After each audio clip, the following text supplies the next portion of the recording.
how to checkmate the enemy, guys. So ganito lang po yan pag checkmate, kung paano madali magpag checkmate.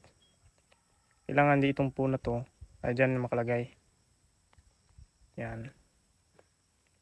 So ito namang bishop ay dapat dito yan.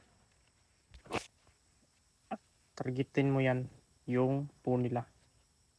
Side to side yung king. So ilagay na natin yung bishop. So sa ganyang sitwasyon, mga kada third, ay dapat kang save mo yung bishop mo. Kasi pag hindi mo yan sinave, kakainin niya ng pawn. So save natin. Okay. Yung queen naman nakita nyo, ay dapat yan dito yan makalagay. Para yung target natin ay dyan. Okay naman. See? So sa ganyan na paraan, mga kada third, pag yung queen nyo kinain nyo, ay kakainin niya ng queen. Pag itong queen ay ginagamit mo pag kinain. Pero ito naman pag bishop, kakainin yan mong pawn. Hindi yan kakainin ng queen kasi may support ka. Siya wala siyang support, guys. Itong horse na to ay paila yung kain niya. Paila yung kain niya, guys. Yan. Kaya wala siyang support. Itong bishop naman ay ganito. Hindi niya matatarget yung black. Kaya pwede mo itong kainin bishop. Para lugi na siya. Kasi may support ka. Hindi yan kakain yung queen na yan, guys. Hindi yan kakain. Kasi yung bishop, may support ka. Tingnan natin. O see. O sa ganyang paraan, guys. Sa ganyang paraan, pwede na ito mati mo. Pwede na to mati mo. Kasi tingnan nyo naman, guys, na queen. Pwede na dyan. Dapat wag yung bishop ang ikain mo dyan. Kasi bishop, check lang yan. Check lang kasi hindi siya makaganyan. Hindi yan kagaya ng queen. Pag bishop mo kinain dyan, for example bishop to, silagay mo dyan, check nun. Pero hindi ka makamati. Kasi alam nyo, guys, na yung bishop ay pag ganyan lang. Ganyan lang moves niya. Hindi po yung ganyan.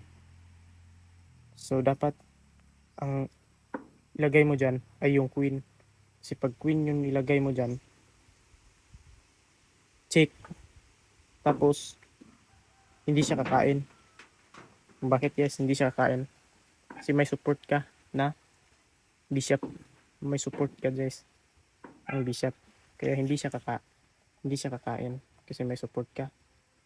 So ang gagawin ng queen ay dito siya pupunta. Check pa rin kasi may queen. Yung queen na moves ay paganyan. Paganyan yung queen. Kaya ang mangyayari nito, guys, ay mati to. Mati itong kalaban na ito. Ang mangyayari nito. So ilagay na natin yung queen yan. Ilagay na natin yung queen yan, guys. O, tingnan nyo, guys, kung kasi itong queen din ng kalaban, hindi yan kakain. Kasi kung bakit, guys, hindi yan kakain kasi ganyan lang yung moves niya.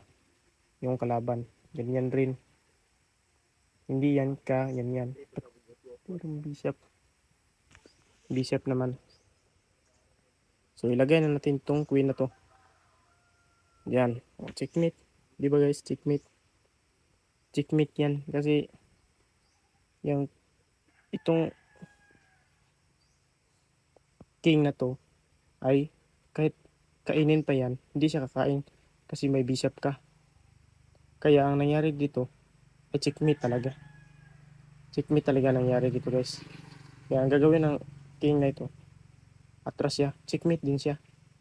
Kaya ang tinatawag nito, ito po ay tinatawag na mati. Mati po ito, guys. Yung horse hindi naman kakain yan kasi yan, alam nyo naman. Pag yung horse nilagay dito, Hindi yan ma-checkmate. Kakainin yan. Tapos kakainin yan ng bishop at king. Lugi na yung black. So ang panalo ngayon ay ang black. Black yung panalo guys. Salamat sa inyong pagsuporta guys. Sana at sa nanood guys, salamat sa inyo at huwag niyo makalimutan i-like ang aking channel at i-follow ang aking YouTube channel naman guys. Salamat at thank you and God bless mga ka-FYI the third for your information, the third Lupin. Thank you. Maraming salamat.